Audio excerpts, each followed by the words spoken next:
사모하는 10년 가운데 하나님이 주시는 복과 은혜가 풍성하게 넘쳐나게 될 줄로 믿습니다. 우리가 복음서를 읽을 때는 특별히 예수님께서 어느 지역으로 가셨는지 또 왜 거기에 가셨는지를 아는 것이 말씀의 내용을 이해하는 데 굉장히 큰 도움을 받게 됩니다. 오늘 말씀을 보면 예수님께서 두로라는 지역으로 가셨습니다. 성경에 두로, 시돈이라고 하는 지명이 나오게 되면 그곳은 바로 이방인들이 거주하던 지역이었습니다. 여러분, 예수님께서 주로 사역하셨던 장소는 갈릴리 지역입니다. 아마도 예수님의 사역의 대부분 80% 가까운 시간들을 갈릴리에서 보내지 않았을까라고 생각이 듭니다. 예수님께서는 갈릴리에서 주로 사역하셨지만 때때로 이방인들이 살고 있던 지역으로 가신 적이 있었습니다. 예를 들어서 거라사 지방으로 가셔서 군대 귀신 들린 사람을 고쳐주신 적이 있었다고 성경에 기록하고 있습니다. 또 사마리아 지역을 지나가시다가 수가라는 그 성에서 우물가에 물을 기르러 나온 그 여인을 만나주시고 그 여인에게 말씀을 전해주셨던 예수님의 모습도 우리는 알고 있습니다. 그런데 여러분, 예수님께서 갈릴리 지역이나 예루살렘 지역이 아니라 이방인 지역을 가실 때에는 분명한 목적을 가지고 그곳에 가셨으며 또한 그곳에서 어떤 한 사람을 만날 때는 그 사람을 향한 특별한 하나님의 계획이 있으셨음을 여러분들 확실하게 고백할 수 있기를 바랍니다. 특별한 누군가를 만나시고 그에게 하나님 나라를 선물하기 위해서 또 하나님의 귀한 말씀을 들려주시기 위해서 또 기적을 통해서 그 믿음을 새롭게 생겨나게 하기 위해서 예수님께서 이방인 지역으로 가셨고 이방인을 만나셨던 것입니다. 여러분, 오늘 본문을 보면 더러운 귀신 들린 어린 딸을 둔 한 여자가 등장하고 있습니다. 이 여자가 오늘 말씀의 주인공입니다. 여러분, 상황을 바꾸어서 생각해 보십시오. 오늘날에도 만약 내 어린 딸이 귀신에 들려서 더더군다나 더러운 행위가 나타나는 그런 귀신에 들려서 아파하고 힘들어하고 있다면 그 어머니의 마음이 얼마나 참담하겠습니까? 그런데 지금으로부터 2000년 전에 있었던 일입니다. 2000년 전에는 귀신 들렸다거나 정신병에 걸렸다거나 또는 여러 가지 질병이나 아픔에 걸리게 되면 사람 취급도 당하지 못하고 때로는 공동체로부터 추방당할지도 모르는 상황 가운데 있었던 시기가 바로 그 시절의 모습이었습니다. 그런데 오늘 본문을 보면 더러운 귀신 들린 어린 딸을 둔 한 여자가 주인공인데 거라사 지방의 군대 귀신 들린 사람과는 두 가지 점에서 큰 차이가 있습니다. 똑같이 귀신에 들렸고 예수님께서 이 두 사람을 고쳐주셨는데 말씀을 읽어보면 두 가지 큰 차이점이 있습니다. 첫 번째 차이점은 어린 딸에게는 어머니가 있었다라는 겁니다. 거라사 지방의 군대 귀신 들린 사람에게는 가족도 그를 버렸기 때문에 그는 광야에 가서 거할 수밖에 없었던 참으로 안타까운 그런 모습이었던 데 반해서 오늘 본문에 등장하고 있는 이 이방인 여인의 딸은 어머니가 그를 돌보고 있었고 그러나 사모하는 마음으로 하나님 앞에 나와 예수님 앞에 나와서 도움을 구하고 있는 이 어머니의 모습을 우리는 기억하게 됩니다. 두 번째는 그 어머니가 예수님을 찾아왔다라는 겁니다. 거라사 지방의 군대 귀신 들린 사람은 예수님께서 그 사람을 찾아갔던 데 반해서 이 어린 딸을 둔 어머니는 예수님께 찾아와서 도움을 청하고 있습니다. 25절 말씀을 보면 이 여인이 예수님의 소문을 듣고 곧 와서 그 발 아래에 엎드렸다라고 기록하고 있습니다. 여러분, 성경에서 하나님 앞에 나와서 예수님께 나와서 발 아래에 엎드렸다라고 하는 표현은 너무나도 간절한 마음으로 또한 낮아진 모습으로 내 청을 꼭 들어주십시오라고 간구하는 그 심정을 표현할 때 그 발 아래에 엎드려 간구했다라고 하는 표현으로 기록하게 됩니다. 예수님의 발 아래에 엎드린 이 어머니의 마음에는 간절함과 순종의 자세가 담겨 있습니다. 그런데 여러분, 오늘 본문에 등장하고 있는 이 여인이 누구인지를 조금 더 살펴보기를 원합니다. 여러분, 이 여인이 누구입니까? 26절 말씀을 보면 이 여인을 간략하게 소개하고 있는데 이 간략하게 소개되어진 내용이 이 여인의 정체성을 온전히 다 대변하고 있는 표현입니다. 이 여인은 헬라인이었으며 수로보닉의 족속이었다라고 기록하고 있습니다. 다시 말해서 이 여인은 그 당시 유대인들이 싫어하고 만나기를 꺼려했던 이방인이었다라는 겁니다. 또한 이 사람은 여인이었습니다. 유대인들이 이방인을 꺼려하는 것은 그 당시의 문화였고, 또한 여인을 꺼려하는 것은 너무나도 당연하게 여겨질 만한 그런 모습이었다라는 사실을 기억하시기를 바랍니다. 그런데 이 여인을 향한 27절에 예수님의 음성을 들어보면 너무나도 단호하게 부탁하고 있는 이 여인의 그 청을 거절하시는 음성을 듣게 됩니다. 여러분, 예수님이 왜 거절하셨을까요? 우리는 이 본문 말씀을 읽으면서 왜 예수님이 거절하셨는가에 집중하지만 예수님이 거절하신 것이 맞는가에 대한 질문도 여러분 곰곰이 생각해 보아야 할 것입니다. 여러분, 예수님의 거절은 거절이 아닙니다. 예수님은 한 번도 한 인생이, 한 사람이 예수님 앞에 나와서 청을 했을 때 그 청을 거절하신 분이 아니십니다. 그렇기 때문에 오늘 이 본문에서 이 여인이 예수님 앞에 나와서 간절히 도움을 청했을 때 예수님이 이 여인을 향하여 거절하고 있는 이 사건, 이 모습은 거절이 아니라는 사실을 기억할 수 있기를 바랍니다. 응답의 방법입니다. 그 이유는 바로 다음 절에 나타나고 있습니다. 중요한 것은 예수님께서 거절하셨지만 이 여인은 끈질기게 딸의 치유를 강구하고 있다라는 것입니다. 또한 그 여인의 음성을 들어보면 주님의 능력이시라면 부스러기만 먹어도 나을 수 있다라는 이 여인의 믿음이 결국에는 딸을 살렸습니다. 여러분, 다시 한번 생각해 봅시다. 예수님은 이 여인의 요청을 왜 이렇게 차갑게 거절하신 것일까요? 27절을 자세히 보면 예수님께서 이 여인의 이 청에 대해서 대답을 하시면서 그 여인의 청을 거절하고 있는 것으로 보이는 몇 가지 단어들이 있습니다. 그것은 바로 자신의 자녀라고 하는 이 표현을 통해서 이스라엘 민족을 비유적으로 설명하고 있으며, 개라고 하는 표현을 통해서 이방인, 특히 오늘 이 부탁을, 이 청을 하고 있는 수로보니게 여인을 향해서 개라고 표현하고 있는 것입니다. 여러분, 유대인들이 경멸하던 짐승 중에 돼지도 있었지만 또한 이 개라고 하는 표현은 우리 사회에서도 개라고 하는 것이 큰 욕이 되는 것처럼 유대인들에게도 개라고 하는 것은 큰 욕으로 들을 수밖에 없는 그런 표현이었습니다. 여러분, 이 말씀을 읽어보면 문자적으로는 예수님께서 이방인을 돌보시지 않겠다, 나는 이방인들에게는 어떤 기적도 베풀지 않겠다라고 하는 선언적인 말씀으로 들을 수 있으며, 심지어는 이 여인을 향해서 개로 표현할 정도로 예수님께서 이 여인을 경멸하고 있는 그런 표현으로 우리는 이 구절을 읽을 수 있습니다. 예수님께서 왜 그러셨을까요?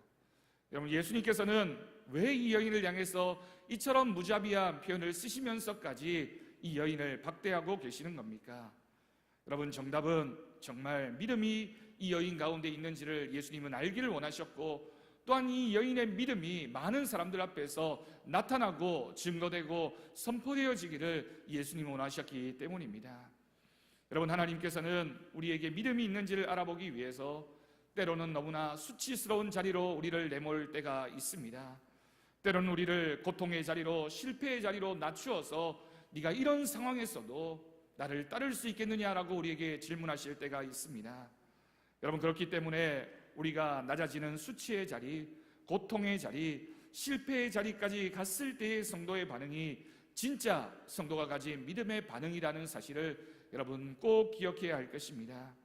가짜 신앙은 수치스럽고 고통스럽고 실패했을 때 자신의 믿음마저도 다 버려버리는 것이 가짜 믿음입니다.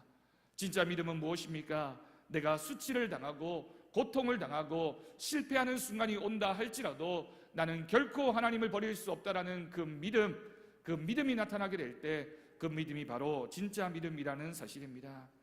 여러분, 그래서 하나님은 진짜와 가짜를 가리기 위해서 우리에게 때때로 수치나 고통과 실패를 경험케 하실 때가 있습니다. 여러분, 그때에는 우리의 진짜 믿음이 드러나는 시간입니다.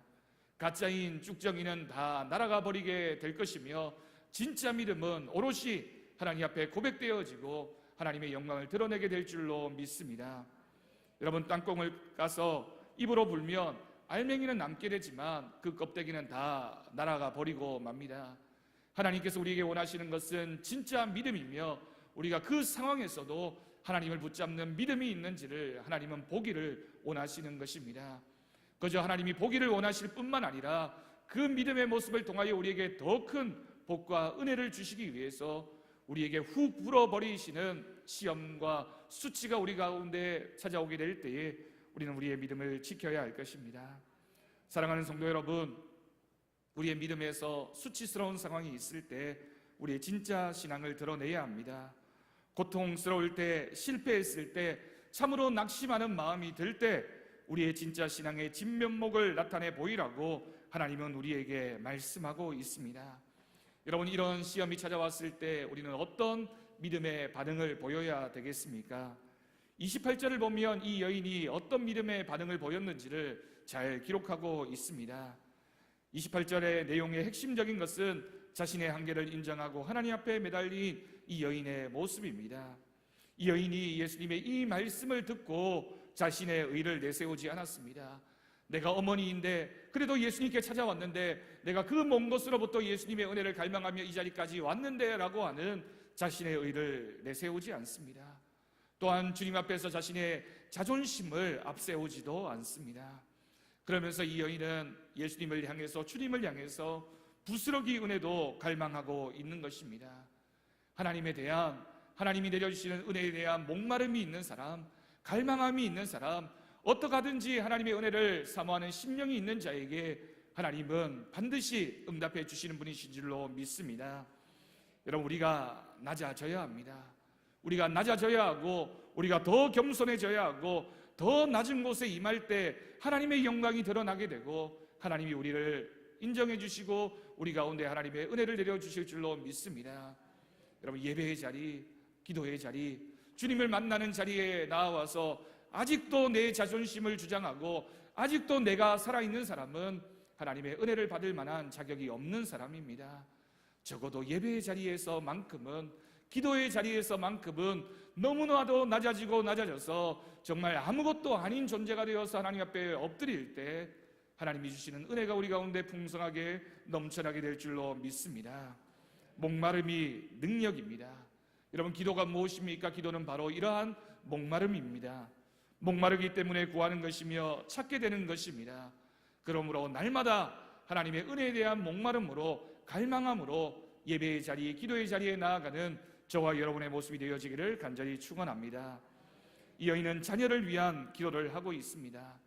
여러분, 자녀를 위해서 과연 무엇을 하고 있습니까? 자녀뿐만이 아니라 여러분들의 가족을 위해서, 여러분들의 남편과 여러분들의 부모님과 여러분들의 주변의 친척들을 위해서 여러분들 무엇을 하고 있습니까? 여러분, 우리가 만약 자녀를 사랑한다고 하면서 기도하지 않는다면 과연 그 모습이 자녀를 사랑하는 모습입니까? 여러분, 세상에서 대신해 줄 수 없는 한 가지가 있습니다.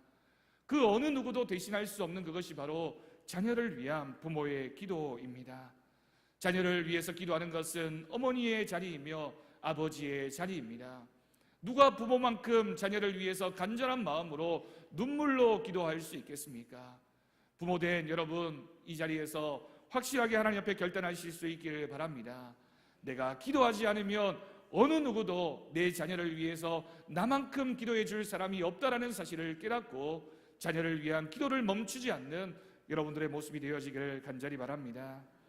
이 어머니는 딸을 너무나도 사랑했기 때문에 옳습니다. 그러나 걔들도 상전의 자식이 먹고 남은 부스러기를 먹으며 살지 않습니까? 라는 이 귀한 믿음의 명언으로 예수님께 은혜를 구하고 있습니다. 여러분, 우리가 예수님 앞에 나와서 기도할 때 정말 이 귀한 이 여인의 고백이 우리 모두의 고백이 되어지기를 바랍니다. 개라고 할지라도 그 주인의 상에서 떨어지는 부스러기의 은혜를 갈망하며 그 자리에 앉아 있는데, 자녀된 우리가 하나님 앞에 나와서 기도하는 것은 너무나도 마땅한 모습이며 우리가 구했을 때 하나님께서 왜 응답해 주시지 않겠습니까? 여러분, 그 믿음이 우리의 믿음이 되어지기를 간절히 바랍니다. 여러분, 가장 강력한 기도가 무엇입니까? 사랑하는 마음으로 하는 기도입니다. 우리가 기도하는 가운데 그 기도의 내용에 우리의 사랑이 담겨져 있으면 응답받는 기도가 됩니다. 그런 기도를 가리켜서 우리는 바로 중보 기도라고 하게 됩니다. 사랑하는 마음을 품고 내가 아닌 내 가족, 내 이웃, 내 사랑하는 성도를 위하여 기도할 때 그것이 중보 기도가 됩니다. 여러분, 탤런트 김혜자 씨를 다 아시지요? 얼마 전 TV에 나와서 이런 간증을 한 것을 들은 적이 있습니다. 이 김혜자 씨가 이렇게 고백을 했습니다. 김혜자 씨가 첫 임신 때 입덧이 너무 심했다고 합니다. 그래서 입덧을 없애기 위해서 담배를 접한 후에 나도 모르게, 이 김혜자 씨의 고백입니다, 나도 모르게 30년 골초가 되었습니다. 집에서나 방송국에서나 늘 내 손에는 담배가 들려 있었습니다. 오죽했으면 연예계 체인스모커, 연속해서 담배를 피는 사람을 꼽을 때 늘 1위로 이 김혜자 씨가 거론될 정도였다라고 합니다. 신앙인이었는데, 그리고 권사의 직분을 가진 사람이었는데 늘 그런 모습이었다라는 것이죠. 나는 흡연가라기보다는 애연가였습니다. 담배를 물었다 하면 필터만 남을 때까지 피웠고 폐 속 깊숙이 연기를 빨아들이며 참 맛있게 피웠습니다. 독실한 기독교 신자이면서도 담배만은 포기할 수 없었기 때문에 교회에 갈 때마다 하나님, 이것만은 좀 봐주세요 라고 기도하기도 했다라는 것입니다. 그런 내게 사건이 일어난 것은 6년 전 이맘때였습니다. 여느 때처럼 아침에 일어나 담배부터 피워 물었는데 이제껏 피던 맛이 아니었습니다. 깜짝 놀라 껐다가 다시 불을 붙이기를 거듭했지만 그 담배 맛이 변해버렸고 쓰고 역겨운 맛이 느껴졌습니다. 그날 밤이 되어서 미국에 사는 딸이 전화를 했기에 고은아, 정말 이상하다, 담배 맛이 싫어졌어 라고 말했더니 딸이 갑자기 그 수화기 음성을 통해서 하나님 감사합니다 라며 울음을 터뜨렸습니다. 그러면서 그 수화기를 통해서 들려온 음성이, 엄마, 하나님이 아름답게 지어주신 몸을 담배 따위로 더럽혀서는 안 된다는 생각이 들어서, 그래서 내가 하나님께 기도했는데 이렇게 빨리 들어주실 줄 몰랐어. 자신이 어머니의 복중에 있을 때부터 담배를 피워온 엄마이기 때문에 차마 엄마에게 담배를 끊으라는 말은 못하고 무려 100일 동안 남편에게 아이를 맡기고 새벽 기도를 다녔다는 이 딸아이의 말을 듣고는 이 김혜자 씨의 온몸에 소름이 돋았다고 합니다. 그날로 담배와의 길고 긴 인연이 끊어졌습니다. 다행히도 금단 현상은 전혀 없었고 누가 바로 옆에서 담배를 피워도 피고 싶다는 생각이 들지 않았습니다. 내가 거짓말처럼 한순간에 금연을 할 수 있었던 것은 딸의 기도를 들어주신 하나님의 힘, 하나님의 방법이라고 밖에는 설명할 길이 없었다라는 것입니다. 여러분, 가족이 사랑하는 마음으로, 딸이 어머니를 사랑하는 마음으로 기도하는 것만큼 간절한 기도가 어디에 있겠습니까? 이 딸이 어머니를 위해서 어린 자녀를 두고서 남편에게 맡기고 100일 동안 작정 새벽 기도를 하면서 내 어머니를 위해서 내가 기도해야 되겠다라고 작정했을 때 하나님은 하나님의 방법으로 그 오랜 기간 동안 피워온 담배도 멈추게 하시면서 하나님의 역사심을 드러내었던 것입니다. 여러분, 꼭 기억하십시오. 가장 강력한 기도는 사랑하는 마음으로 기도하는 중보의 기도입니다. 사랑하는 마음은 자존심도 부끄러움도 내려놓게 합니다. 자존심과 교만한 마음을 가진 채 하나님 앞에 나아갈 수 있는 사람이 어디에 있겠습니까? 자존심과 교만은 하나님 앞에서도 죄악된 모습일 뿐만 아니라 다른 사람에게도 교만하고 오만한 모습으로 나타나서 상처를 주고받게 됩니다. 그러므로 그러한 마음을 다 내려놓을 때 하나님의 은혜를 우리가 누릴 수 있음을 믿고 기도의 자리, 은혜의 자리로 나아가는 우리 모두가 되어야 하겠습니다. 일본의 유명한 소설가 미우라 아야코가 이런 말을 했습니다. 고통을 당해보지 않고서 드릴 수 없는 기도가 있다라고 이야기했습니다. 무슨 말입니까? 고통을 당해봐야지만 드릴 수 있는 기도가 있다라는 것이죠. 고통 가운데, 어려움 가운데 우리가 실패하고 낙심하는 가운데 내려갔을 때에만 하나님 앞에 드려지는 기도가 있다라는 사실입니다. 많은 사람들이 경제적인 어려움으로 인해서 절망하고 낙심하며 때로는 삶을 포기하려고 할 때에도 주님은 그 사람을 향해서 안타깝고 불쌍한 눈길을 보내고 계십니다. 여러분, 세상에는 많은 장애를 가진 사람들이 있습니다. 그런데 신체적인 장애보다 더 무거운 장애가 정서적인 장애이며 성격의 장애이며 조금 더 나아간다면 믿음의 장애가 있는 것입니다. 하나님 앞에 올바른 믿음으로 나아가야 하는데 믿음의 장애가 있는 사람은 하나님 앞에 왜곡된 믿음으로, 하나님 앞에 부족한 믿음으로 하나님을 찾지도 못하고 하나님의 응답을 받지도 못하는 믿음의 장애를 나타낼 수밖에 없습니다. 여러분, 몸이 아무리 건강해도 성격의 장애가 있고 믿음의 장애가 있으면 하나님을 만날 수 없습니다. 오히려 반대로 하나님 앞에서 부스러기의 은혜라도 구하는 믿음이 있으면 그 어떤 장애도 이길 수 있습니다. 그 믿음이 우리 가운데 있기를 간절히 축원합니다. 오늘 말씀을 통해서 하나님은 우리에게 기도하라고 말씀하시며 그 부스러기의 은혜를 사모하는 마음이 있을 때 하나님께서 우리에게 부어주시는 은혜가 충만하게 넘쳐나게 될 줄로 믿습니다. 어느 부부가 이혼을 하려고 목사님을 찾아왔습니다. 목사님이 이 부부에게 물었습니다. 처음에는 무엇이 좋아서 결혼했습니까? 남편이 대답하기를 성격이 직설적이고 말을 시원시원하게 하고 솔직해서 마음에 들었습니다. 지금은 뭐가 싫어서 이혼하려고 하십니까? 성격이 직설적이고 말을 시원시원하게 하고 솔직해서 싫습니다 라고 대답을 했습니다. 상담사가 이 목사님이 빙그레 웃었습니다. 여러분, 그렇습니다. 세상의 이치가 바로 이것입니다. 세상의 모든 것들은 내가 사랑할 때는 장점이 되지만 마음이 떠나고 나면 단점이 되어버리고 마는 것입니다. 세상의 모든 것들은 장점이 약점이 되기도 하고 오늘 좋았던 것이 내일 싫어질 수도 있습니다. 나는 좋은데 저 사람은 싫어하고 저 사람이 싫어하는 것이 나는 좋을 수도 있는 것이 우리들의 마음입니다. 어떤 분은 새롭게 등록한 교회에 갔는데 통성기도하는 것을 보고 시끄러워서 싫다고 했습니다. 그런데 어떤 분은 기도가 뜨겁고 살아있다며 좋아하는 분들도 있습니다. 결국 중요한 것은 우리가 하나님 앞에 나아갈 때 어떤 마음의 자세로 나아가느냐가 중요합니다. 어떤 마음으로 어떤 믿음의 자세로 보느냐에 따라서 좋을 수도 있고 싫을 수도 있습니다. 여러분, 우리 가정, 우리 교회는 어떻습니까? 여러분 가정의 모든 것에 다 만족하며 가정에 살아가고 계십니까? 우리 교회를 바라보면서 여러분, 우리 교회의 모든 것이 다 만족스럽습니까? 교회는 좋지만, 성도는 좋지만 목사가 싫을 수도 있고, 목사는 좋은데 화장실이 싫을 수도 있고, 화장실은 좋은데 식당이 싫을 수도 있는 것이 우리들의 다 각자의 마음이라고 할 수 있습니다. 더 중요한 것은 가정을 바라보면서도 또 우리 교회를 바라보면서도 사랑하는 마음으로 기도하게 되면 우리의 믿음의 눈이 뜨여지고 상황을 바라보는 내 시각, 내 믿음의 자세가 달라지게 됨을 꼭 기억할 수 있기를 바랍니다.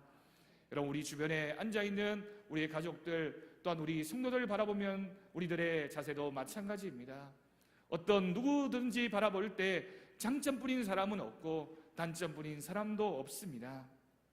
그것이 그 장점을 바꾸어서 기도의 제목이 되고 단점을 바꾸어서 기도의 제목이 되는 것, 기도의 힘이며 기도의 능력이라는 사실입니다.